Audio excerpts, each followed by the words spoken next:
দেখো আমরা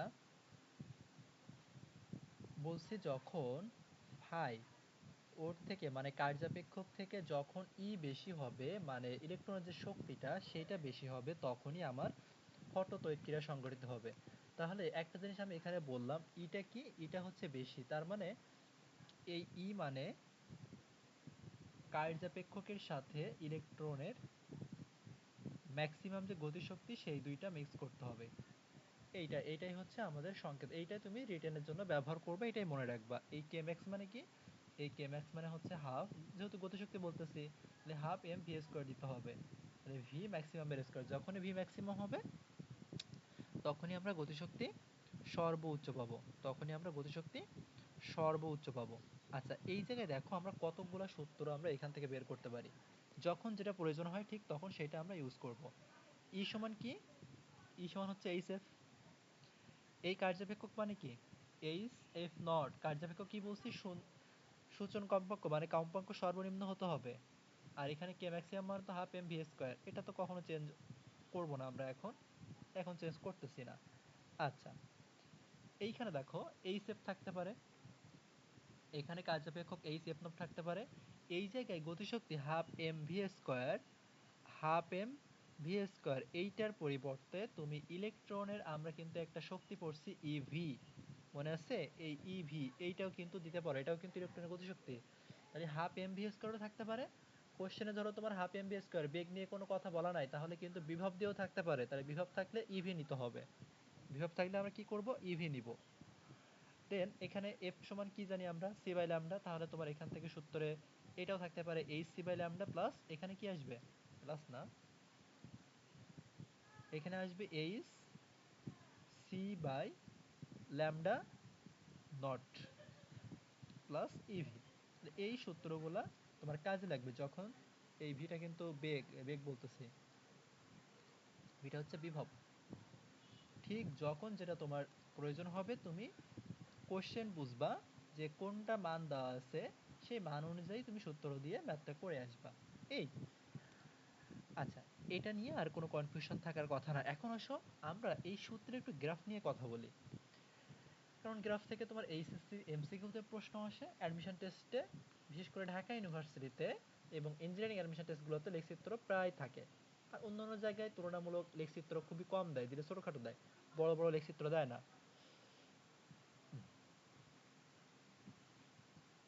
বড় লেখচিত্র তেমন দেয় না। এখন আমরা গতিশক্তি বনাম কম্পাঙ্ক এর লেখচিত্র আঁকবো।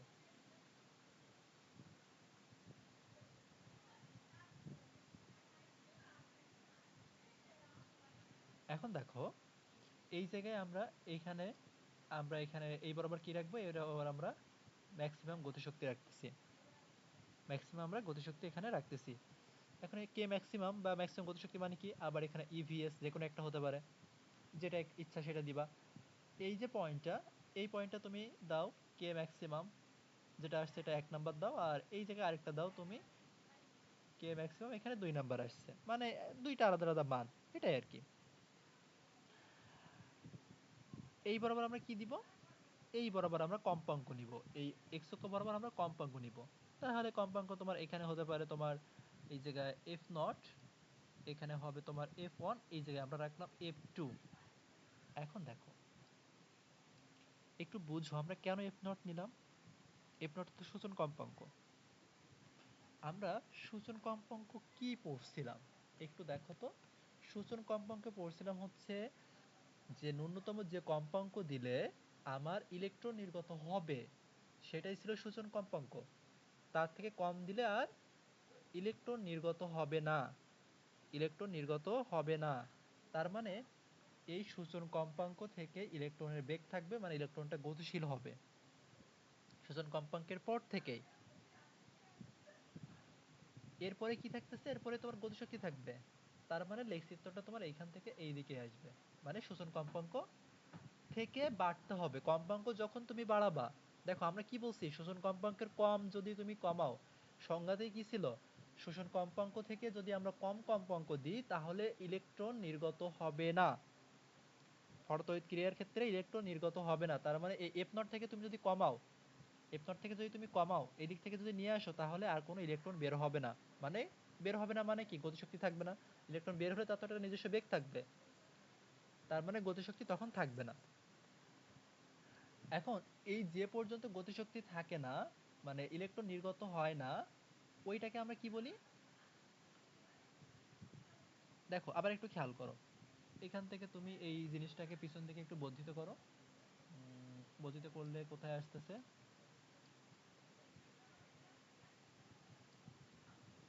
এই জায়গায় আসতেছে। এইখান থেকে এই পর্যন্ত যেটা, এইটাই হচ্ছে তোমার কার্যাপেক্ষক। মানে শূন্য বেগ সম্পন্ন ইলেকট্রন নির্গত হবে, কিন্তু কোনো গতিশক্তি থাকবে না। কারণ কার্যাপেক্ষকে কি হয়? শূন্য বেগ সম্পন্ন ইলেকট্রন নির্গত হয়। এখন এই যে লেখ চিত্রটা কেন সরলরৈখিক হয়েছে, এটা আমি তো চিত্র দিয়ে বুঝলাম, তাই না? তুমি যত বেশি কম্পাঙ্ক বাড়াবা, ই তত বাড়বে, এই গতিশক্তি তত বাড়বে। কিন্তু এটা দেখো তুমি, তুমি যদি সূত্র যেটা, সেই সূত্রের দিকে একটু তাকাও, আমরা সূত্রে কি পাই? ই সমান ফাই প্লাস, ই সমান ফাই প্লাস ইভিএস, এটা বলতে পারো। ইভিএস মানে কি, বা হাফ এম ভি স্কয়ার যেটাই বলো, গতিশক্তি, এটা সমান কি আসতেছে আমার? ই মাইনাস ফাই আসতেছে, ই মাইনাস ফাই আসতেছে। এই ইভিএসটাকে তুমি অক্ষ বরাবর রাখছি আমরা, তাই না? গতিশক্তিকে অক্ষ বরাবর রাখছি না, তাহলে এটা ওয়াই সমান এইচ এফ। এইচ কি কনস্ট্যান্ট? ই সমান কি, ই সমান তুমি এইচ এফ রাখো, তা এইচটা তো কনস্ট্যান্ট। এইচ কি কনস্ট্যান্ট না? ধ্রুবক পদ না? প্ল্যাঙ্কের ধ্রুবক, তার তো কোনো চেঞ্জ হয় না, এটা কনস্ট্যান্ট পদ। এই কনস্ট্যান্ট পদ থেকে তুমি এম রাখো। আচ্ছা কেন এম রাখবো, আমরা এম কেন ধরবো ওটাকে? তুমি একটু দেখো এই জায়গাটাতে, এইখান থেকে তুমি ঢাল বের করো, এই লেখচিত্রের তুমি ঢাল বের করো। ঢাল কি হবে? y অক্ষের মান বা x অক্ষের মান, তাই না? ঢাল মানে হবে এখানে প্ল্যাঙ্কের কনস্ট্যান্ট এইচ। ঢাল মানে কি? প্ল্যাঙ্কের কনস্ট্যান্ট হবে এইচ। আর এখান থেকে কি করবো জানো? হ্যাঁ, তাহলে এই জায়গায় তুমি বলতেছো এটা এম, আর এফটা তো একটা, এফ কোন বরাবর নিছো তুমি? এফ এক্স অক্ষ বরাবর নিছো না? তাহলে এক্স মাইনাস এখানে কি আসতেছে? ফাই। ফাই মানে কি? H F not. তাহলে এটা তো ফাই মানে কার্যপেক্ষক, তার মানে এটা কনস্ট্যান্ট একটা পদ। তাই ওয়াই সমান এম এক্স মাইনাস সি আসতেছে, ওয়াই সমান এম এক্স মাইনাস সি আসতেছে।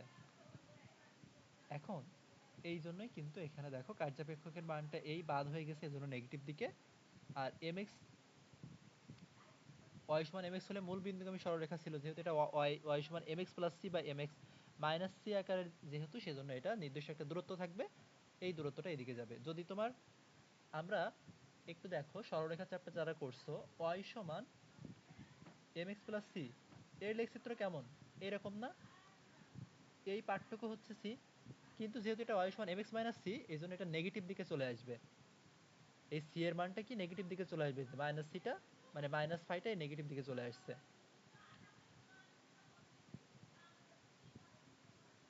এই যে প্লাস সি, এই প্লাস সিটা কোন দিকে?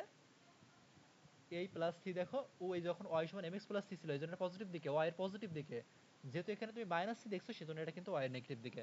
তাহলে এরকম কিন্তু লেখচিত্র আসতে পারে যে কে ম্যাক্সিমাম এবং এফ ফটোইলেকট্রিক, ফটোইলেকট্রিক ক্রিয়ার ক্ষেত্রে বা ফটোতড়িৎ ক্রিয়ার ক্ষেত্রে রাশিমালাটা কেমন হবে, রাশিমালাটা কেমন হবে। যদি তোমার এরকম বলে, আর একটু অ্যাডভান্স লেভেলের যদি তোমার লেখচিত্র দিতে চাই, ধরো তোমাকে এখানে দেওয়া হয়েছে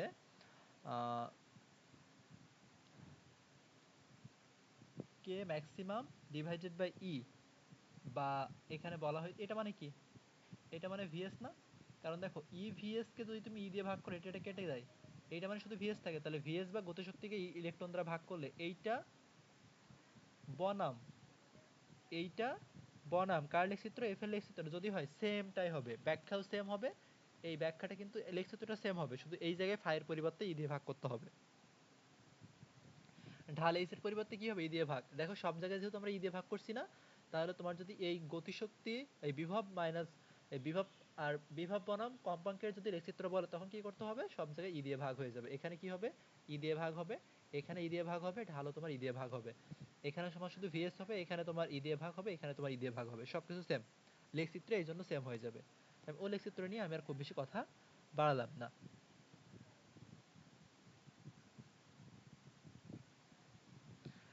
তাহলে এতটুকু লেখচিত্রটা আশা করি বুঝা গেছে। আচ্ছা, এখন আমি একটা গ্রাফ আঁকবো, ওই গ্রাফটা সঠিক কিনা সেটা দেখতে হবে, মানে একটু বোঝার চেষ্টা করব আমরা। আমি একটা গ্রাফ আঁকি আগে। আমি যে এই এতক্ষণ যা বুঝালাম এইটা বুঝছি কিনা বা আমার এটা ঠিক আছে কিনা এইটা বুঝতে হবে। এই জিনিস থেকে কিন্তু তোমার দেখবা বোর্ড কোশ্চেনে গ্রাফ আছে, কিন্তু এই ফটো ইলেকট্রন ক্রিয়া থেকে বোর্ড কোশ্চেনে গ্রাফ আছে। ইভি মানে গতিশক্তি বনাম কম্পাঙ্কের,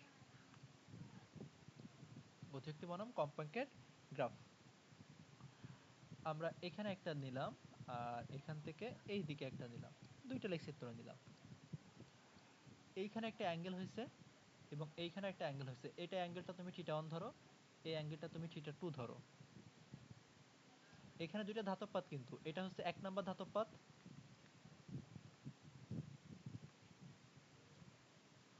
আর এটা তোমার ধরো 2 নাম্বার ধাতব পাত।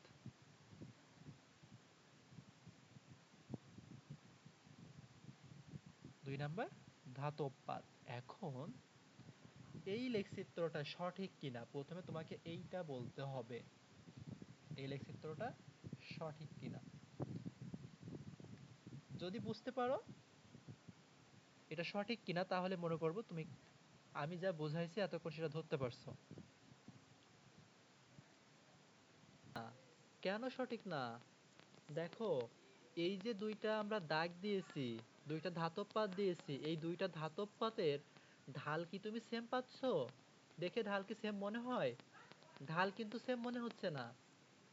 মানে ঢাল সেম হলে সমান্তরাল যখন দুইটা রেখা থাকে তাহলে ঢাল সেম থাকে না?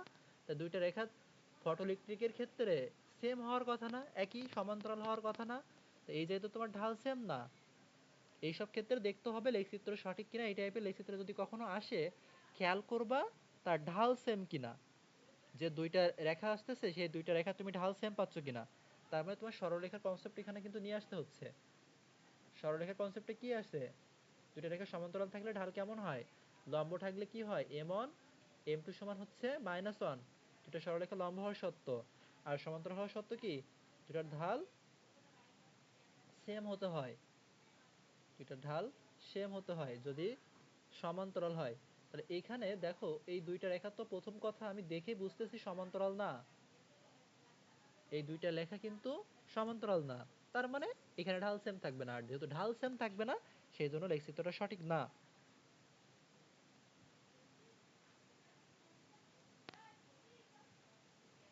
ঢাল একই না। এখন তার মানে এই ইভি বনাম কম্পাঙ্ক গ্রাফে সকল ধাতুর জন্যই ঢাল কি হতে হবে? এর জন্য সর্বদা ঢাল কি হবে? এইচ হবে, প্লাঙ্কের কনস্ট্যান্ট হবে। তাহলে এটা যদি সঠিক না হয়, সঠিক লেখচিত্র তাহলে কেমন হবে? সঠিক লেখচিত্র কেমন হবে?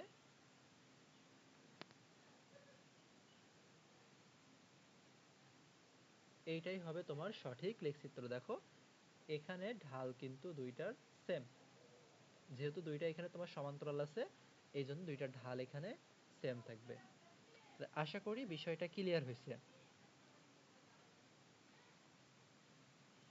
এখন এটা কিন্তু এখনো অরিজিনালি সঠিক হয় নাই, এটা কিন্তু এখনো অরিজিনালি সঠিক হয় নাই, ওই রকম হয় কিন্তু এটা অরিজিনালি সঠিক হয়নি। কেন হয়নি এটাও দেখো।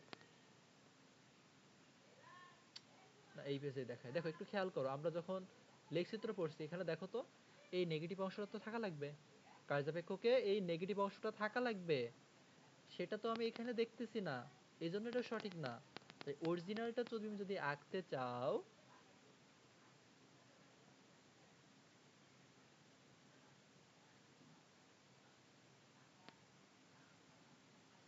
এখান থেকে আমরা এই একটা দিতে পারি, দেন এই আরেকটা দিতে পারি। কাছাকাছি হয়ে গেছে। এইটাই হচ্ছে তোমার থিটা ওয়ান, এইটাই হচ্ছে তোমার থিটা টু, এইটা হচ্ছে এফ নট ওয়ান, আর এই বিন্দুটা হচ্ছে এফ নট টু। এইখানে তোমার একটা হবে ফাই ওয়ান আর একটা হবে ফাই টু। এইখানে তুমি বলতে পারো ফাই ওয়ান, আর এখান থেকে এটা বলতে পারো ফাই টু, আর এটা তুমি ফাই ওয়ান বলবা। এই হচ্ছে লেখচিত্রটা সঠিক। তাহলে ফটো ইলেকট্রিক কেরিয়ার লেখচিত্র আসলে তোমার এই টাইপেরই চলে আসবে বা এইটাই চলে আসতে পারে।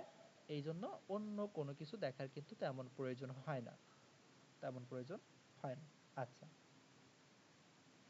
ভাই এই যে কোশ্চেনটা কিভাবে করবে? কোশ্চেনটা এরকমই হবে যে এই নিচের কোন লেখচিত্রটা সঠিক বা সঠিক না, এই টাইপেরই। এছাড়া তো এখান থেকে তেমন কোনো প্রশ্ন করার দেখি না।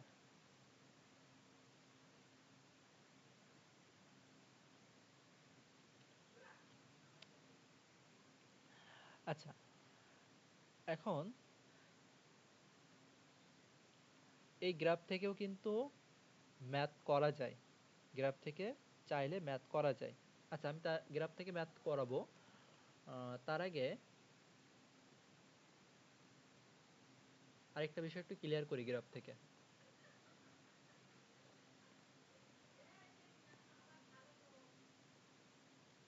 দেখো, যদি একটা ধাতব পাতে আলাদা আলাদা তিনটা কম্পাঙ্কের আলো পড়তো, আমরা এইখানে যে রেখাচিত্রটা করছিলাম এখানে কিন্তু আলাদা আলাদা দেখো দুইটা কম্পাঙ্কের আলো ছিল। যদি তোমার তিনটা কম্পাঙ্কের আলো পড়তো, আমি বললাম এখানে বিষয়গুলো বুঝবা ভালো করে, এটা কিন্তু বোঝার জিনিস, এখানে মুখস্থ করার কোনো জিনিস নাই। মুখস্থ করলে তুমি একটা কোশ্চেনের এখানে অ্যান্সার করতে পারবা না। তিনটি আলাদা আলাদা তিনটা কম্পাঙ্কের আলো পড়লে এদের জন্য ইভি বনাম এফ এর গ্রাফ কেমন হবে, এইটুকু বলে দিলাম। আমি আর ডিটেলসে কিছু লিখলাম না। কি কোশ্চেনটা থাকবে, কোন ধাতব পাতে আলাদা আলাদা তিনটা কম্পাঙ্কের আলো পড়লে এই ইভি মানে গতিশক্তি বনাম কম্পাঙ্কের লেখচিত্র কেমন হবে। এইটা বুঝে আমরা এখান থেকে ম্যাথের দিকে যাব, মানে এইটা না বুঝলে আমরা ম্যাথ করতে পারবো না। বলতে পারো ভাই এত এসব কিছু তো তোমার আমার বইয়ে নাই, তা এত কিছু করবে কেন? করতে হবে তোমার নিজের লাভের জন্য। শিখতে গেলে কখনো কোনো কিছু বাকি রেখে শিখতে হয় না, ডিটেলস সবকিছু শিখতে হয়। এখন দেখো, আমরা ফটো ইলেকট্রিক ক্রিয়ায় আমরা একটা জিনিস প্রথমেই জানি, আমাকে একটা শোষণ কম্পাঙ্কের জন্য ফিক্স করতে হবে, এটা হচ্ছে এফ নট। এই বরাবর আমরা এফ রাখবো, এই বরাবর অবশ্যই আমরা ইভি রাখবো। তিনটা কম্পাঙ্কে বলছে আলাদা আলাদা, তাহলে এখানে ধরো তুমি এফ ওয়ান, এইটা ধরো তুমি এফ টু, এইখানে ধরবা এফ থ্রি। এই শোষণ কম্পাঙ্কের এটা কিন্তু তোমার ধরা যাবে না, কারণ শোষণ কম্পাঙ্ক প্রত্যেকটা ধাতুর আলাদা আলাদা থাকবে। আমরা প্রথমেই পড়ে আসছি সকল ধাতুর শোষণ কম্পাঙ্ক কিন্তু আলাদা আলাদা। সকল ধাতুর শোষণ কম্পাঙ্ক কি হবে, আলাদা আলাদা। আচ্ছা, শোষণ কম্পাঙ্কে যখন তোমার কি হবে, এখান থেকে ইলেকট্রন নির্গত হওয়া শুরু হবে, এর থেকে যখন কমাবো ইলেকট্রন নির্গত হবে না। এর উপরে যখনই আমরা কি করব, কম্পাঙ্ক বাড়াতে যাব, ততই আমাদের কি হবে, যত বেশি কম্পাঙ্ক বাড়াবো তত বেশি আমার শক্তি বাড়বে, তত বেশি আমার শক্তি বাড়বে। যত বেশি কম্পাঙ্ক বাড়াচ্ছি তত বেশি আমার শক্তি বাড়তেছে, তত বেশি আমার শক্তি বাড়তেছে। তাহলে এখান থেকে এইটা কোথায় সেট করতেছে, এখান থেকে যদি লম্ব টানো, এখান থেকে এখান থেকে লম্ব টানলে এই বিন্দুতে সেট করতেছে। এগুলো একটু ফিক্সড করো। এটা এখানে আসতেছে, এখান থেকে লম্ব টানলে এটা তোমার এই জায়গাটাতে, আর এখানে তোমার এইরকম জায়গায় আসবে। তাহলে যখন তোমার এফ নট, তখন তো তোমার শক্তি বলতে গেলে তেমন নাই। যখন এফ ওয়ান তখন তো তোমার একটা শক্তি আছে, এটা হচ্ছে তোমার কে ম্যাক্সিমাম ওয়ান বা ইভিএস ওয়ান। ইভিএস আমরা ইভিএসই বলি, কে ম্যাক্সিমাম না দিয়ে ইভিএসই বলি। ইভিএস ওয়ান যখন তোমার এই এফ টু তে আসতেছে তখন তোমার এটা হবে কি ইভিএস টু, আর যখন এফ থ্রি তে আসতেছে তখন তোমার এটা হচ্ছে ইভিএস থ্রি। EVS three. এই এই লেখচিত্রটা বুঝতে পারলাম। এখন চিত্রটা কেমন হয়, ধরো আমরা যদি অরিজিনালি ফটো ইলেকট্রিক ক্রিয়া যেমন করে সংঘটিত হয় সেটা দেখতে চাই। ধরো এইখানে এরকম ধরো একটা পাত আছে, এইখানে আমরা তিনটা আলাদা আলাদা কম্পাঙ্কের ধরো আলো ফেলবো। এ একটা কম্পাঙ্ক, তারপরে ধরো এই আরেকটা কম্পাঙ্কের আলো, আর এই তিনটা কম্পাঙ্কের আলো কিন্তু আমার এখানে আসছে। তুমি ধরো এখানে এইটা তোমার F1, এইটা তোমার F2 কম্পাঙ্কের, আর এটা তোমার F3 কম্পাঙ্কের। এই ধাতব পাতে আসলে এখান থেকে কি হবে, ইলেকট্রন বের হবে না? ইলেকট্রন বের হবে। এই একটা ইলেকট্রন বের হয়েছে, একটা ইলেকট্রন বের হয়েছে, আর 3 নাম্বারটার জন্য এটা বের হয়েছে। তাহলে এটা কি, এইটাই সেই তোমার EVS1 গতিশক্তি, এইটা EVS2, দেন এইটা হচ্ছে EVS3। তাহলে আলো পড়তেছে, সেখান থেকে ইলেকট্রন বের হচ্ছে, ওই ইলেকট্রনটার গতিশক্তি থাকতেছে, সেই গতিশক্তি এইটা। আর আমরা মোট শক্তি কি দিচ্ছিলাম, ওই যে বুঝো এইখান থেকে তুমি কম্পাঙ্ক দিচ্ছ, এই কম্পাঙ্ক থেকে তুমি একটা শক্তি পাচ্ছ না, E=hf। ওই কম্পাঙ্কের আলো যখন তুমি এই ধাতুর উপর ফেলতেছো, ওই ধাতুর থেকেই কিন্তু ইলেকট্রন বের হচ্ছে। ধাতু থেকে ইলেকট্রন বের হচ্ছে, সেই ইলেকট্রনই গতিশক্তি থাকতেছে, আর এই পাত কিন্তু শোষণ করে নিচ্ছিল, সেটা আমরা বলতেছিলাম কার্যাপেক্ষক। এই কার্যাপেক্ষক আর এই গতিশক্তি, এই দুইটা মিলেই আমাদের মোট শক্তি হয়েছিল। এটা কিন্তু এমনি এমনি আসে নাই। কেন, আশা করি এখন বুঝতে পারছো। তাহলে এই তিনটা ভিন্ন ভিন্ন কম্পাঙ্কের আলো যদি পড়ে, তাহলে সেটার ক্ষেত্রে গ্রাফটা হবে আমার এরকম।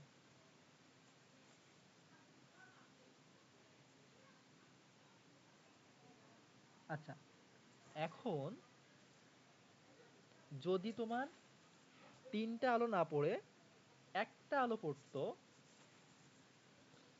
একটা আলো তুমি এবার একটা পাতের উপর না ফেলে তিনটা আলাদা আলাদা পাতের উপর যদি ফেলতে, কোশ্চেনটা বুঝো, তিনটা আলাদা আলাদা পাতের উপর যদি তুমি ফেলতে,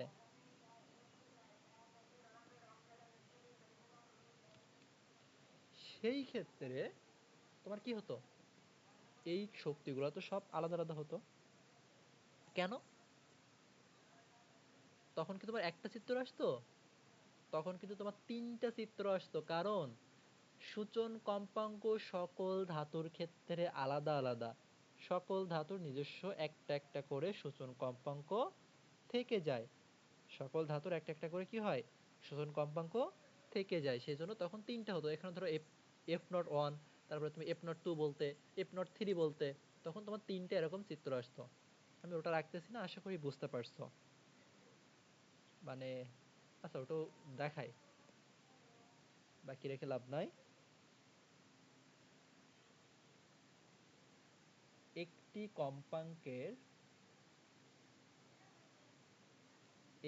কম্পাঙ্কের আলো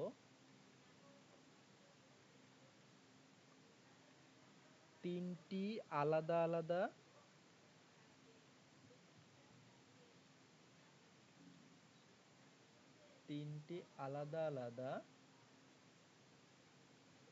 ধাতব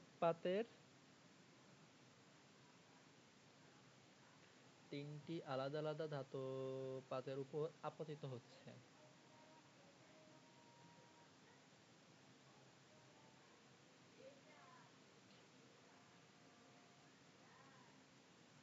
ইভি বনাম এফ গ্রাফ কি হবে, গ্রাফটা আঁকবো শুধু, আর ওই যে ধাতব এটা আর বের করব না।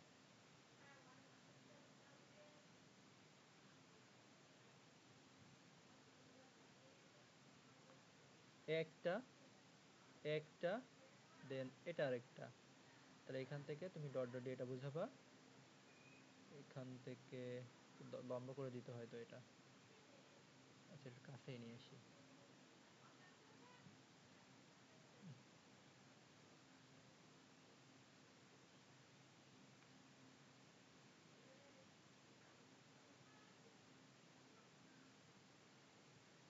এটা ধরো এই জায়গায় সেট করতেছে এটা। তাহলে আমরা বললাম তিনটা আলাদা আলাদা জিনিস যেহেতু, তাহলে তুমি কি বলবা, এইটা তুমি বলতেছো F0 1, এটা তুমি বলতেছো F0 2, এটা তোমার বলতেছো F0 3। এইটুকু কি বলবা, এইটুকু বলবা হচ্ছে Phi 1, তারপরে এতটুকু কি বলবা Phi 2, আর একদম শেষ পর্যন্ত তুমি এখানে Phi 3 বলবা। আর এদিকে ইভি ছিল। এইটা হচ্ছে তোমার যখন একটা কম্পাঙ্ক তিনটা আলাদা আলাদা পাতার উপর পড়বে, সেই ক্ষেত্রে কি হবে সেটা।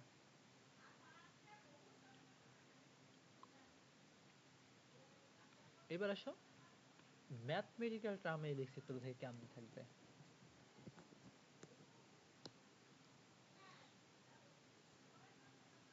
দুইটা কোশ্চেন করব আমি এখান থেকে।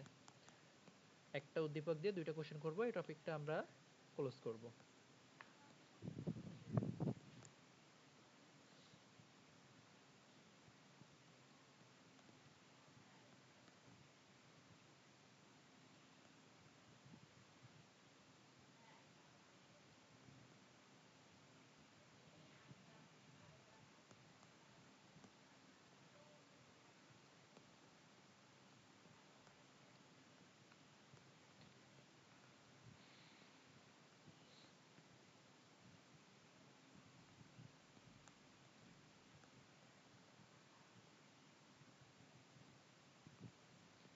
একটা 1 নাম্বার পার্ট, 2 নাম্বার এবং এটা 3 নাম্বার। দুইটা কোশ্চেন করি। প্রথম কোশ্চেন, আচ্ছা এইটা দেওয়া আছে, একটু ঘোরাই দিই, 1 বাই ল্যামডা দিয়ে এটা, এবং এটা তোমার ন্যানোমিটার এককে দেওয়া আছে।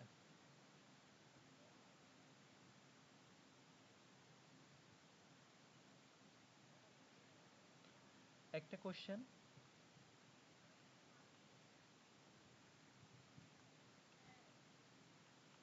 সূচন তরঙ্গ দৈর্ঘ্যের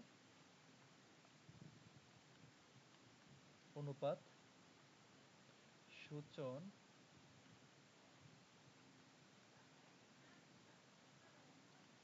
কম্পাঙ্কের অনুপাত,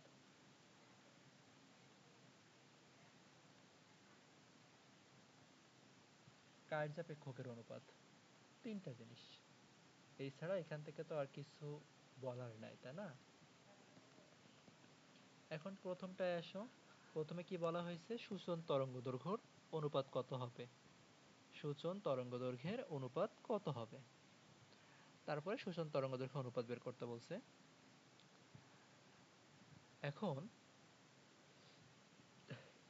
আগে আমরা একটু চিন্তা করি, এদের যে সমীকরণটা আছে,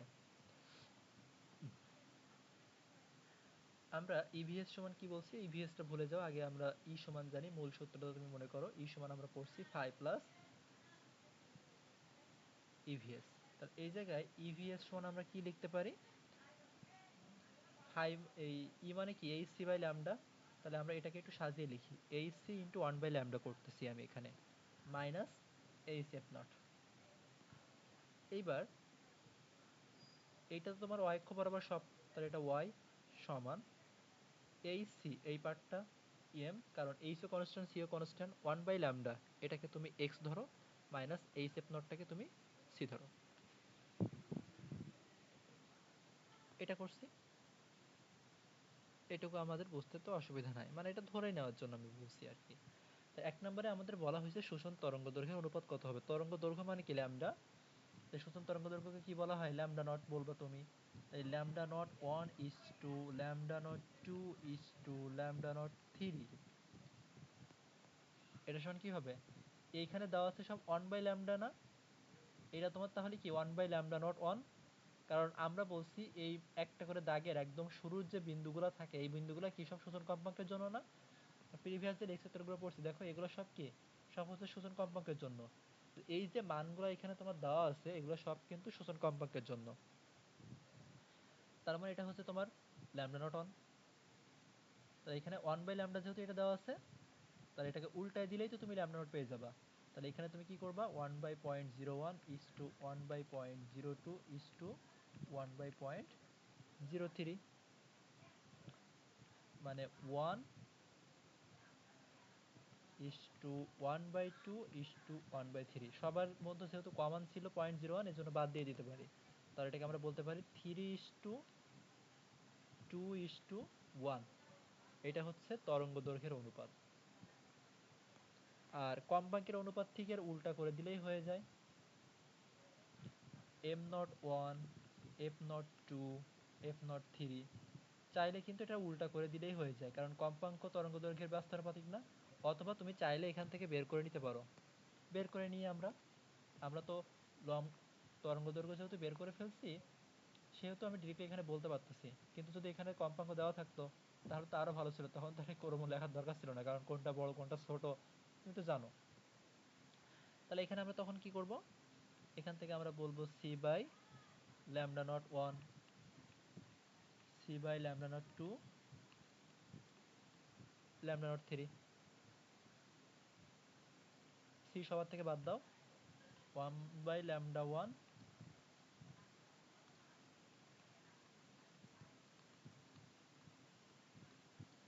এটা কত 0.01, 0.02, 0.03, তার মানে 1:2:3, যেভাবে চাও না কেন এইটাই চলে আসে।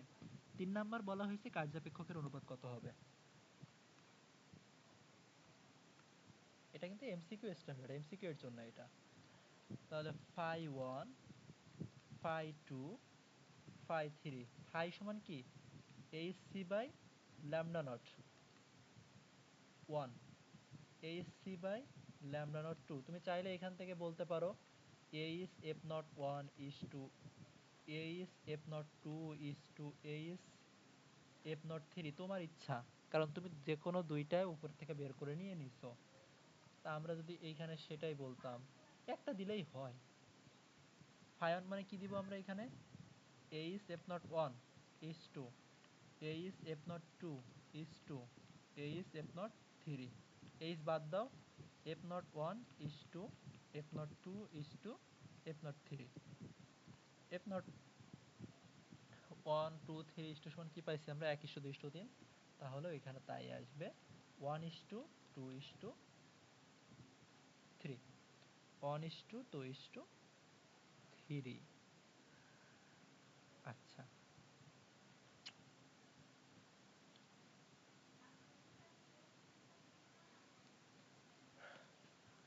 সেই তো সব ম্যাথে চলে গেলাম, সেই বৈশিষ্ট্যগুলো তো পড়ানো হলো না, বৈশিষ্ট্যটা পড়ে আসি। দেখো আলোক তড়িৎক্রিয়ার বৈশিষ্ট্য, কি কি বৈশিষ্ট্য, টোটাল এখানে 6টা বৈশিষ্ট্যের কথা বলা হয়েছে।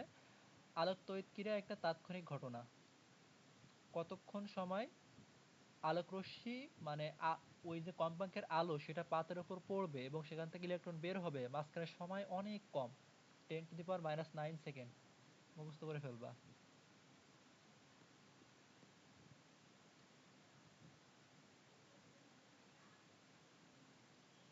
প্রত্যেক ধাতু হতে ইলেকট্রন নির্গমনের জন্য আপাত রশ্মির একটা ন্যূনতম কম্পাঙ্ক থাকে, যেটাকে বলি আমরা শোষণ কম্পাঙ্ক বা প্রারম্ভ কম্পাঙ্ক। সকল ধাতুর জন্য প্রারম্ভ কম্পাঙ্ক আলাদা আলাদা। আলোক ইলেকট্রনের বেগ কোনো নির্দিষ্ট শীর্ষমানের মধ্যে হতে পারে। আলোক ইলেকট্রনের সর্বোচ্চ গতিবেগ আপাত রশ্মির কম্পাঙ্কের সমানুপাতিক। বেগ কার সমানুপাতিক, কম্পাঙ্কের সমানুপাতিক। কারণ দেখো ই সমান ছিল ফাই প্লাস এইচ, ওই ফাই প্লাস ই ভি না, বা হাফ এম ভি স্কোয়ার, তাহলে হাফ এম ভি স্কোয়ার, এই ভি এর সাথে এখানে কেমন সমানুপাতিক সম্পর্ক না। আর নির্গমনের হার প্রাবল্যের সমানুপাতিক। এই লাস্টের 2 পয়েন্টটা একটু মনে রাখো।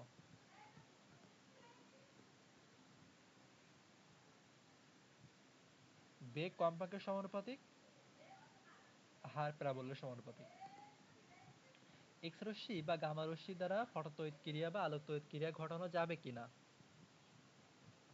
দেখো আমরা প্রথমে পড়ে আসছিলাম ফটোতড়িৎক্রিয়া হতে গেলে যে কম্পাঙ্কের আলোগুলা পড়বে পাতের উপরে, সেগুলোর শক্তি একটু বেশি হতে হবে। সেগুলা দৃশ্যমান আলো থেকে শুরু করে তার পরবর্তীতে যে কোনো কিছু হলে একটু সম্ভব। তা দৃশ্যমান আলোর ফোটনের শক্তি অপেক্ষাকৃত কম।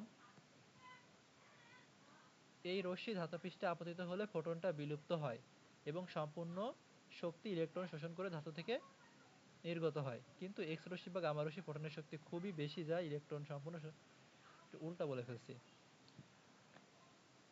ফটোতড়িৎক্রিয়ার ক্ষেত্রে আমরা বলছিলাম যার তরঙ্গদৈর্ঘ্য যত বেশি সে তত বেশি ফটোতড়িৎক্রিয়া বের করতে পারবে, কারণ শক্তিগুলো কম ছিল। শক্তি কম ছিল মানে কি, এই যে চিত্রটা আমরা এখানে আলোচনা করতেছিলাম,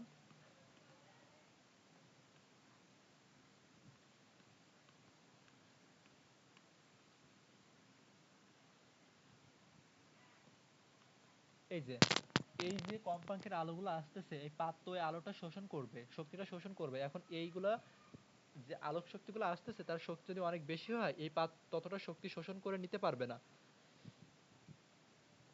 নিতে না পারলে ইলেকট্রন বের করতে পারবে না, শোষণ করলে ইলেকট্রনটা বের করে ফেলতে পারবে, কিছু নিবে কিছু বের করে দিবে।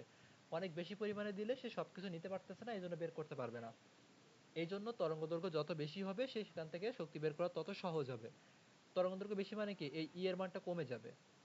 এর মানটা কমে যাবে। এখন যদি তোমার এর মান কমে যায়, এর মান যদি কোনো কারণে বেড়ে যায়, এর মান বাড়বে কখন? শক্তি বাড়বে কখন? যখন তরঙ্গদৈর্ঘ্য কম হবে। কার তরঙ্গদৈর্ঘ্য কম? ওই যে বেগুনি নীল বা গামা রশ্মি, এক্স রশ্মি, এগুলা। কারণ এগুলার তরঙ্গদৈর্ঘ্য সব থেকে কম, যার তরঙ্গদৈর্ঘ্য সব থেকে কম তার শক্তি সব থেকে বেশি। যেহেতু এগুলোর শক্তি সব থেকে বেশি, সেজন্য এখান থেকে এর পাতে আলো ফেললে ওই শক্তিটা সম্পূর্ণ পাত শোষণ করে নিতে পারবে না, যার জন্য এখান থেকে ফোটন বের হবে না।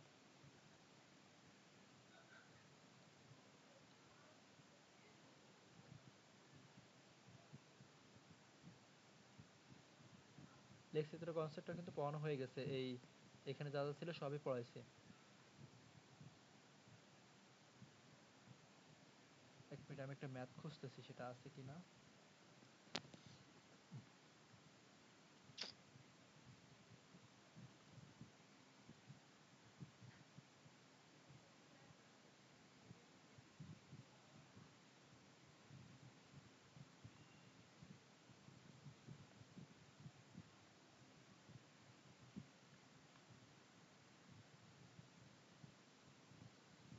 এবার আসো, আলোক তড়িৎ নির্গমনের সূত্র বলি। কয়টা সূত্র? চারটা সূত্র। প্রথম সূত্র কিসের সূত্র, দ্বিতীয় সূত্র কিসের সূত্র, 3, 4 কিসের সূত্র, এগুলো একটু মনে রাখতে হবে। প্রথম সূত্র দেখো, প্রথমে বলা হয়েছে আলোক তড়িৎ ক্রিয়া একটা তাৎক্ষণিক ঘটনা। কতক্ষণ সময় কম লাগবে? 10⁻⁹ সেকেন্ডেরও কম লাগবে। এটা একটা তাৎক্ষণিক ঘটনা। বলবে আলোক তড়িৎ ক্রিয়া একটা তাৎক্ষণিক ঘটনা, এটা কোন সূত্র? প্রথম সূত্র। প্রতিটি আলোক ইলেকট্রন নির্গমনের ক্ষেত্রে আপতিত আলোক রশ্মির একটা নির্দিষ্ট ন্যূনতম কম্পাঙ্ক থাকে বা শোষণ কম্পাঙ্ক থাকে। বলা হবে শোষণ কম্পাঙ্ক বা প্রারম্ভ কম্পাঙ্ক কত নম্বর সূত্র? দ্বিতীয় সূত্র। এর থেকে বেশি ইম্পর্টেন্ট 3 নাম্বারটা, ভেরি ভেরি ইম্পর্টেন্ট। 3 নম্বরটা অন্যভাবেও ইম্পর্টেন্ট, যে আপাতিত আলোর কম্পাঙ্ক তড়িৎ প্রবাহ মাত্রার সাথে কেমন সম্পর্কযুক্ত, আর ইলেকট্রনের বেগ বা গতিশক্তি প্যারাবোলের উপর নির্ভর করতেছে না, কম্পাঙ্কের উপর নির্ভর করবে। এই 4টা সূত্র। আইনস্টাইনের আলোক তড়িৎ সমীকরণ, এই লেখচিত্র নিয়ে আমরা কথা বলছি। এইটা সূত্রটা আশা করি কোনো বুঝতে সমস্যা হওয়ার কথা না। কখন কিভাবে কেমন করে থাকবে এটা সব বললাম। এটাই হচ্ছে আইনস্টাইনের আলোক তড়িৎ ক্রিয়ার সমীকরণ। এখানে ডাব্লু নট বলছে, আমি ডাব্লু নটের জায়গায় ফাই ইউজ করছি। টমস স্যারের বইয়ে ফাই ইউজ করা আছে। তাহলে এখানে সূত্রটা কি? ই সমান W plus half M V square. E এর পরিবর্তে এখানে এরা এইচ নিউ ইউজ করছে, W plus half M V square. W বলতে ডাব্লু নট, কার্যাপেক্ষককে ডাব্লু নট দ্বারা প্রকাশ করা হয়। কার্যাপেক্ষক কি? শূন্য বেগ সম্পন্ন ইলেকট্রন বের করতে যতটুকু শক্তি দরকার। বেগ কত হতে হবে কার্যাপেক্ষকে? এটা আসে এমসিকিউতে। যদি কোনো ধাতুর কার্যাপেক্ষক এইটা বলে, তার মানে কি এখান থেকে শূন্য বেগ সম্পন্ন ইলেকট্রন বের করতে সর্বনিম্ন 2.31 ইলেকট্রোভোল্ট শক্তি দরকার।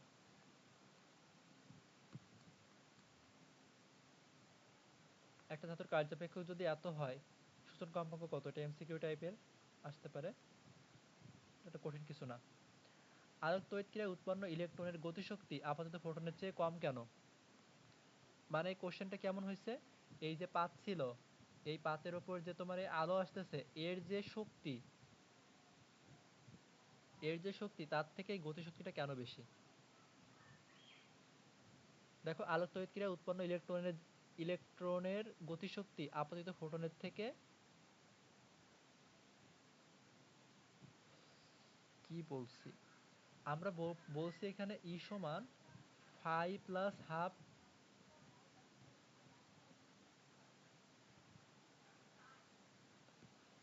কার্যাপেক্ষক plus half M V square বলছি। তার মানে কি এটা হচ্ছে আপাতিত শক্তি। এই আপাতিত শক্তি সমান হচ্ছে কার্যাপেক্ষক আর গতিশক্তি, মানে দুইটা যোগ করে আমার আপাতিত শক্তি হচ্ছে। তার মানে গতিশক্তিটা কম, আপাতিত শক্তিটা বেশি। তার মানে ইলেকট্রনের গতিশক্তিটা কম, ফোটনের শক্তিটা বেশি। কেন ইলেকট্রনের শক্তিটা কম হচ্ছে? কারণ পাত কিছুটা শোষণ করে নিজের কাজ করতেছিল। পাত তো একটা ক্ষেত্রফল আছে, সে তো বাধা দিবে। যখন গতিপ্রাপ্ত হয় তখন অণুপরমাণুগুলোর দরুন কম বেশি বাধা পায়, এই জন্য ওইটা হচ্ছে গতিশক্তিটা কম। লেখচিত্র হতে ফটোতড়িৎ ক্রিয়ার সমাধান। লেখচিত্র আমাদের এখানে বোঝানোর প্রয়োজন নাই, এখান থেকে মনে রাখবা ঢাল সর্বদা এইচ কনস্ট্যান্ট। এখানে এইটাই বলতেছে, এরা কম্পাঙ্কের জায়গায় এরা নিউ দ্বারা প্রকাশ করতেছে। এই সূত্রটা আমরা পড়লাম কেন কি হবে। এখান থেকে মুখস্থ করার কতগুলো জিনিস আছে দেখো, এইখান থেকে এগুলো আমাদের বোঝার তেমন কিছু নাই, আমাদের সব পড়া শেষ। ফোটনের সমষ্টি এইচ নিয়েও আমরা জানি। ইলেকট্রনের গতিশক্তি আপতিত কম্পাঙ্কের সমানুপাতিক, সূত্রের মধ্যে আছে না দেখো। গতিশক্তি, গতিশক্তি কার সমানুপাতিক? এই যে কম্পাঙ্ক, এর সমানুপাতিক না? গতিশক্তি কম্পাঙ্কের সমানুপাতিক, সেটাই বলছে এখানে। সূত্র মনে থাকলে এগুলো বলা যায়। এখানে স্থিতিস্থাপক সংঘর্ষ হতে পারে। তারপরে এগুলো একটু দেখে নিও, পয়েন্টগুলো একটু পড়ে নিও, শুধু রিডিং, সব পড়া হয়ে গেছে। এবার আসো, এইখানে একটু এই ছকটা মুখস্থ করতে হবে। এই ছকটা মুখস্থ করতে হবে, কার কার্যাপেক্ষক কত, কার কার্যাপেক্ষক কত। তো এটা একটা ছন্দ দিয়ে আমরা মনে রাখতে পারি। আমি মেডিকেলে যখন প্রিপারেশন নিয়েছিলাম তখন এই ছন্দটা ইউজ করছিলাম, এখনো মনে আছে। দেখো কোথায় করি,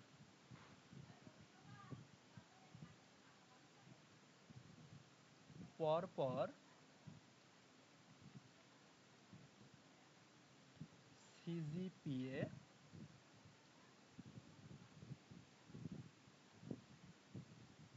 পরপর সিজিপিএ সর্বোচ্চ হওয়ায়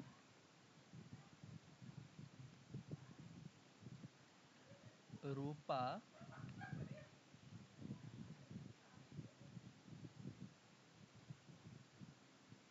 ও তামাকে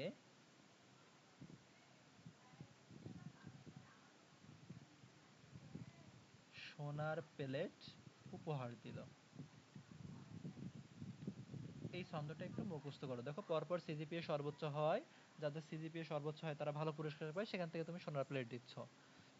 সিজি, সিজি থেকে সোডিয়াম, পি থেকে তোমার পটাশিয়াম, সর্বোচ্চ থেকে তোমার সি থেকে সিজি, সিজি থেকে সোডিয়াম বলতেছি কেন, সিজিয়াম, সিজি থেকে সিজিয়াম, সর্বোচ্চ থেকে তোমার সোডিয়াম বলো, রূপা থেকে রূপাই, তামা থেকে তামা, সোনার থেকে, আচ্ছা সোনারটা এই সাইডে রাখি তাহলে বেশি ভালো হবে।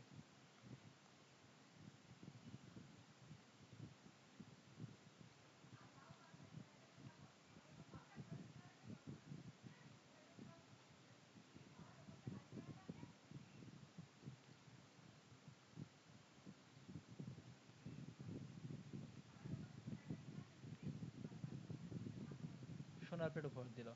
দেখো এখান থেকে রূপা তামা গেল, সোনার থেকে তো সময়, প্লেট থেকে হচ্ছে প্লাটিনাম। এই কতগুলো মৌল, এটা হচ্ছে তোমার গোল্ড, এটা হচ্ছে কপার।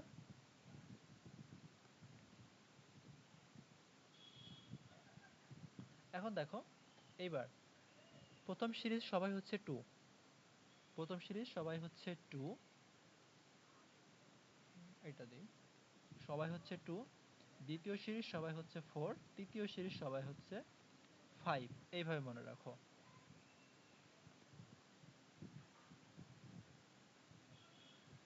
এখন দেখো এইটা তুমি 2-3 বার পড়লে এইটা তোমার মাথায় একদম সেট হয়ে যাবে, এখনই সেট হয়ে যাবে। দেখো 14, 30, 75 এখনই তোমার সেট হয়ে যাবে। 14, 30, 75 2-3 বার পড়ো, দেখবা মনে থাকবে, কিন্তু কার কত এইটাই মনে থাকে না, সেই জন্যই ছন্দটা। তো প্রথমে 14, তারপরে 30, তারপরে তো 75 আসবে সিরিয়াল অনুসারে। তাহলে এইটা হবে তোমার 14, এইটা হবে তোমার তারপরে 30, এইটা থাকে তাহলে বাকিটা 2.75। এটাও মনে থাকবে 74, 94, 74, 94। তা রূপা হবে তোমার 74, যেহেতু 4 নাম্বার এটা 74, আর এটা হবে তোমার তাহলে 4.94। 31, 65, তাহলে এটা হবে তোমার 5.31, এটা হবে তোমার 5.65। 14, 30, 75, 74, 94, 31, 65 এগুলো এমনি তোমার বারবার পড়লে মনে থাকবে, কিন্তু কোন টাকার মনে থাকে না, সেই জন্য ছন্দটা বলছি। খুব ইম্পর্টেন্ট কিন্তু এটা এমসিকিউ এর জন্য, বিশেষ করে মেডিকেল অ্যাডমিশন টেস্টের জন্য এটা খুব ইম্পর্টেন্ট। এইচএসসিতে তো আসেই, এইচএসসিতে তো মুখস্থ বিদ্যা অনেক থাকে। আপতিত আলোর তরঙ্গদৈর্ঘ্য যদি কমায়, নির্গত আলোর বেগের উপর কি প্রভাব ফেলবে? তুমি সমীকরণটা মনে রাখো। দেখো হাফ এমভি স্কয়ার সমান আমরা কি পড়ছি, এইচ নিউ মাইনাস কার্যসাপেক্ষক কি বলছে, তরঙ্গ দৈর্ঘ্য কমানোর কথা। তা নিউ সমান কি সি বাই ল্যামডা। ল্যামডার সাথে গতিশক্তির সম্পর্ক কেমন? ব্যস্ত অনুপাতিক। তুমি যদি এই ল্যামডা কমাও তাহলে গতিশক্তি কি হবে, বেড়ে যাবে না? এখানে তো মুখস্থ করার কিছু নাই। ইলেকট্রন দিয়ে ফোটন ও ফোটন দিয়ে ইলেকট্রন বের করা কি যাবে? কি বলছে, ইলেকট্রন দিয়ে কি ফোটন বের করা যাবে? ফোটন দিয়ে তো আমরা ইলেকট্রন বের করতেছি। কার্যসাপেক্ষকে কি হয়, কার্যসাপেক্ষ বলতেছি ফটো ইলেকট্রিক ক্রিয়ার মূলত কি হচ্ছে, ফোটন দিয়েই তো আমরা ইলেকট্রন বের করতেছি। ফোটন মানে কি, ওই যে আলো আপতিত করতেছে সেখান থেকে ইলেকট্রন বের করতেছি।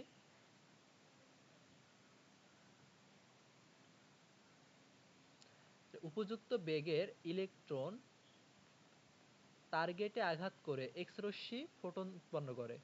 আবার উপযুক্ত কম্পাঙ্কের ফোটন কোনো পদার্থে আপতিত করলে আলোক তড়িৎ ইলেকট্রন নিঃসরণ করে। মানে আমরা এক্স রেতে কি করছিলাম, এক্স রেতে ইলেকট্রন আঘাত করছিলাম, করে ফোটন বের করছিলাম। আর ফটো তড়িতে কি করতেছি, ফোটন আঘাত করতেছি, ইলেকট্রন বের করতেছি। তা দুইটা কিন্তু আলাদা ঘটনা। একটা এক্স রে আর একটা হচ্ছে ফটো তড়িৎ ক্রিয়া বা আলোক তড়িৎ ক্রিয়া। তাহলে আলোক তড়িৎ ক্রিয়া এই দুইটা বিষয় ক্লিয়ার করে নাও। এক্স রেতে আমরা কি করি, ইলেকট্রন দিয়ে ফোটন বের করি। আর আর আমরা ফটো তড়িৎ ক্রিয়ায় কি করি, ফোটন দিয়ে ইলেকট্রন বের করি। দুইটা কিন্তু সম্পূর্ণ ভিন্ন জিনিস। দেখো সোডিয়াম ধাতুর উপর যদি এত তরঙ্গ দৈর্ঘ্যের কমলা রঙের আলো ফেলো তাহলে আলোক তড়িৎ ক্রিয়ার সৃষ্টি হবে কিনা, আর কার্যপেক্ষক দেওয়া আছে। তাহলে কখন আলোক তড়িৎ ক্রিয়া সংঘটিত হবে, যদি কার্যাপেক্ষকের থেকেও ই বেশি হয়। এইটা তুমি এখান থেকে বলতে পারো। অথবা আমরা কি বলছিলাম, যদি সূচন কম সূচন কম্পাঙ্কর থেকে আমরা, ধরো এটা ভুলে যাই, অনেকে আমরা ভুলে যাই, কিন্তু এইটা মনে থাকে।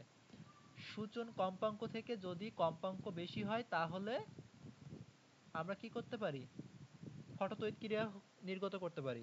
আর সূচন তরঙ্গ দৈর্ঘ্য যদি নিজেই বেশি হয়, আর যেটা আমরা বের করব, মানে যেটা আমরা আপতিত করতেছি তার তরঙ্গ দৈর্ঘ্য যদি কম হয় সেখান থেকে ফোটন বের হবে, মানে এই ফোটন বের হবে বলতেছি, ফটোতড়িৎ ক্রিয়া সংঘটিত হবে। ক্লিয়ার হও।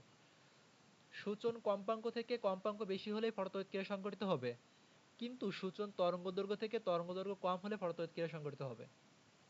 এখন কার্যাপেক্ষক থেকে তুমি তরঙ্গ দৈর্ঘ্য বের করতে পারো, কার্যাপেক্ষক থেকে তুমি তরঙ্গ দৈর্ঘ্য বের করতে পারো। ওইটাই হবে কি সূচন তরঙ্গ দৈর্ঘ্য। কত আসছে, 5405। কিন্তু তরঙ্গ দৈর্ঘ্য দেওয়া আছে কত, 6800। তার মানে কি হচ্ছে, ল্যামডা বেশি হয়ে যাচ্ছে ল্যামডা নটের থেকে। তাহলে এখানে তোমার ফটোতড়িৎ ক্রিয়া সংঘটিত হবে না। এই একটা পদ্ধতি, এটা দিয়ে বলতে পারো। আর কি বলতে পারো, এইটা তোমার এই যে তরঙ্গ দৈর্ঘ্য দেওয়া আছে এইটা দিয়ে তুমি ই বের করবা। ই দিয়ে যদি দেখো কার্যাপেক্ষক থেকে বেশি হয়েছে, মানে 2.3 থেকে বেশি হয়েছে, তাহলে বলবো ফটোতড়িৎ ক্রিয়া সংঘটিত হবে, না হলে সংঘটিত হবে না। টেস্ট পেপার গুলাতে ম্যাক্সিমামই ল্যামডা দিয়েই করছে। তুমি যদি এইটা দিয়েও করো সমস্যা নাই, এফ দিয়েও করো সমস্যা নাই, ই দিয়েও করো সমস্যা নাই, ইচ্ছা। কিন্তু কনসেপ্ট ঠিক রাখতে হবে। এ কিন্তু গুলাই যাওয়ার জিনিস, এ গুলাবে। এই জন্য তুমি যে কোনো একটা মনে রাখবা, বাকিগুলো বের করতে পারবা। তুমি এফটা মনে রাখো যে সূচন কম্পাঙ্ক থেকে আমার কম্পাঙ্ক বেশি হলে ফটোতড়িৎ ক্রিয়া সংঘটিত হবে। সূচন কম্পাঙ্ক থেকে কম্পাঙ্ক বেশি হলে ফটোতড়িৎ ক্রিয়া সংঘটিত হবে। তার মানে কি, আমার সূচন তরঙ্গ দৈর্ঘ্য নিজেই বেশি হতে হবে। এইখান থেকে বের করে ফেলবা। এই জন্য দেখো এখানে আলোক তড়িৎ ক্রিয়া সংঘটিত হচ্ছে না। এমসিকিউ প্রচুর আসে এইচএসসি তে এইটা দিয়ে, যে একটা তরঙ্গ দৈর্ঘ্য, এই কোশ্চেনটা থাকবে এরকম যে বলবে ফটোতড়িৎ ক্রিয়া সংঘটিত হচ্ছে কিনা, সৃজনশীল থাকবে। সৃজনশীল সলভ করতে যাও, দেখবা এগুলা থাকবে।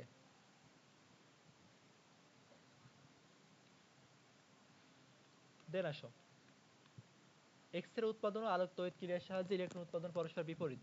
এটা তো বিপরীতই, এটা সম্পূর্ণ বিপরীত। এক্স এর ক্ষেত্রে কি করি, এক্স এর ক্ষেত্রে আমরা গতিশক্তি সম্পন্ন, মানে একটা নির্দিষ্ট বেগ সম্পন্ন ইলেকট্রন দ্বারা আঘাত করি যেখান থেকে এক্স রশ্মি উৎপন্ন হয়। আর ফটোতড়িৎ ক্রিয়ায় কি করছি আমরা, সেখানে আমরা ফোটন আঘাত করছি, ইলেকট্রন বের হয়েছে, মানে গতিশক্তি সম্পন্ন ইলেকট্রন বের হয়েছে। ভিন্ন জিনিস না দুইটা। দেখো ম্যাথ,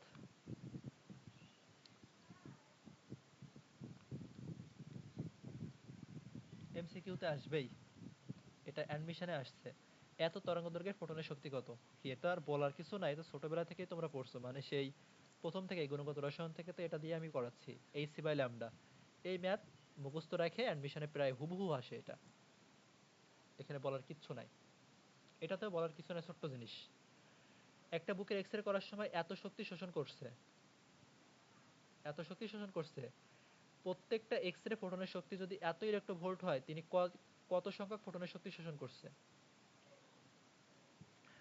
এখানে জুলে দেওয়া আছে, তুমি এই যে ইলেকট্রোভোল্ট যেটা দেওয়া আছে এটাকে তুমি জুলে করে নিবা, তাহলে বের করে ফেলবা মোট শোষিত শক্তি থেকে প্রত্যেকটা ফোটনের শক্তি দিয়ে, ধরো সে এন সংখ্যক ফোটন শোষণ করছে, তা তুমি যদি একটা ফোটনের শক্তি দিয়ে ভাগ করে ফেলো, তাহলে তুমি এন এর মানটা বের করতে পারবা, মোট বাই একটা। 10 কিলোভোল্ট বিভব পার্থক্য প্রয়োগ করলে স্থির অবস্থা থেকে একটা ইলেকট্রন যে চূড়ান্ত বেগ প্রাপ্ত হবে, 10 কিলোভোল্ট এর সাথে ই গুণ করলে তুমি পেয়ে যাচ্ছ ইলেকট্রনের শক্তি, এটা সমান হাফ এম ভি স্কোয়ার, দিয়ে ভি বের করবা। শোষণ তরঙ্গ দৈর্ঘ্য মানে কি দেওয়া আছে, ল্যামডা নট, কার্যসাপেক্ষ বের করতে হবে। দেখছো সূত্র বুঝায় আসছি, এখন আর কোনো কিছু তুমি অন্য সাহায্য ছাড়াই করতে পারবা, আটকাবা না কোনো কিছুতেই, আমার আর এখন আর প্রয়োজন নাই। দেখো সব কিছু পারবা, তুমি বুয়েটের ম্যাথও পারবা। দেখো এটা কি, এত তরঙ্গদৈর্ঘ্যে অতি বেগুনি রশ্মি ফেলা হয়েছে, এটা কিন্তু শোষণ তরঙ্গদৈর্ঘ্য না, কার্যসাপেক্ষ এত, তার মানে এইখানে তোমার রয়েছে শোষণ তরঙ্গদৈর্ঘ্য। ফটো ইলেকট্রনের সর্বোচ্চ বেগ কত হবে, তুমি এখান থেকে কি এটা কি দিয়েছে, এটা দিয়েছে হচ্ছে এত তরঙ্গদৈর্ঘ্যের অতিবেগুনি রশ্মি ফেলা হয়েছে, তার মানে এখান থেকে তুমি ই পাবা। আর এই ল্যামডা নট পাচ্ছ মানে এখানে তুমি কি পাইছো, ডাব্লু নট পাইছো। ই পাবা কিভাবে, ই সমান হচ্ছে এইচ সি বাই ল্যামডা দিয়ে তুমি ই পাবা, আর এখান থেকে তুমি ডাব্লু নট পাইছো, হাফ এম ভি স্কয়ারের ভি বের করতে হবে। তাহলে হাফ এম ভি স্কয়ার সমান H C by lambda minus W naught, এখান থেকে ভি বের করতে হবে, আলাদা আলাদা করে বের করতে পারো, অথবা ভি সমান এখান থেকে একবারই করতে পারো ইচ্ছা। এটা সৃজনশীলের জন্য কিন্তু এটা ইম্পর্টেন্ট, গগ হয়ে থাকতে পারে।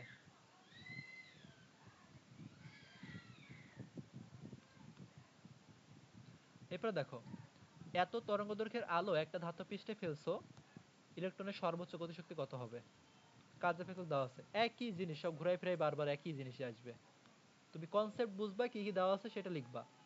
বইটার ম্যাথটা দেখো, সিলভার একটা ধাতু, গোল্ড একটা ধাতু, শোষণ কম্পাঙ্ক এটা দেওয়া আছে তোমার, ধরো ল্যামডা এজি, ওই কম্পাঙ্ক দেওয়া আছে, কি লিখতেছি আমি এটা, এফ নট এজি, আর এটা তোমার দেওয়া আছে এফ নট গোল্ড। এদের নিবৃত্তি বিভব যথাক্রমে, এটা কত নিবৃত্তি বিভব, নিবৃত্তি বিভব এটা হচ্ছে সিলভারের, আর এটা হচ্ছে গোল্ডের। প্লাঙ্কের কনস্ট্যান্ট কত হবে, আর উভয়ের কার্যসাপেক্ষ কত হবে। তা প্লাঙ্কের কনস্ট্যান্ট তুমি এমসিকিউতে আসলে তো তুমি চোখ বন্ধ করে এটা দিতে, কিন্তু রিটেনে আসছে এটা বুয়েটে 15-16-তে বের করতে হবে। কি করবা, সিলভারের জন্য তুমি সমীকরণ পাবা, ই সমান কি, কার্যসাপেক্ষক প্লাস গতিশক্তি, আর এটা গোল্ডের জন্য, এই দুইটা সমীকরণ তুমি যোগ করবা, যেহেতু এই ই তো দুইটার ক্ষেত্রে সেম, ই নিয়ে যেহেতু কোনো কথা বলা হয়নি এখানে, এই জন্য এই দুইটার ক্ষেত্রে সেম, বললে কিন্তু তখন আলাদা কাজ করতাম। তাহলে এবার এখান থেকে দুইটা সমান করে দিয়ে এইচ এর মানটা এখান থেকে যোগ বিয়োগ করে বের করে দিতে পারতেছো। এরপর আরেকটা বের করতে বলছিল, উভয়ের কার্যসাপেক্ষ বের করতে হবে, তো তুমি এখান থেকে এইচ এর মানটা এই জায়গায় বসাই দিবা। কার্যসাপেক্ষ সূত্র তো তোমার এইটা, এটা তো কিছুই না, কার্যসাপেক্ষ সমান কি এইচ মিউ নট, তো এখানে এইচ এর মান তো আমরা আগেই বের করছি, আর মিউ নট তো এখানে দেওয়া আছে।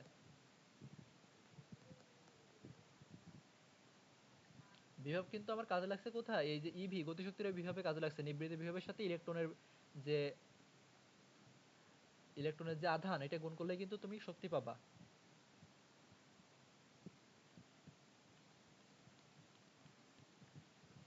কার্যসাপেক্ষক দেওয়া আছে, সর্বোচ্চ কত তরঙ্গদৈর্ঘ্য বিশিষ্ট ফোটন এই বস্তু থেকে নির্গত হবে, তো এখানে তুমি কার্যসাপেক্ষক থেকে তুমি সরাসরি ল্যামডা নট পাচ্ছ।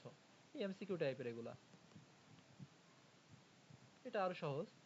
এত কম্পাঙ্ক বিশিষ্ট একবর্ণী আলো ফেলা হচ্ছে, নিঃসরিত শক্তির মান দেওয়া আছে এত, নিঃসরিত শক্তির মান দেওয়া আছে এত, তার মানে কি দেওয়া, এটা ই দেওয়া না।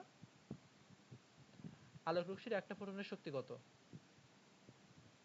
আলোক রশ্মির একটা ফোটনের শক্তি কত,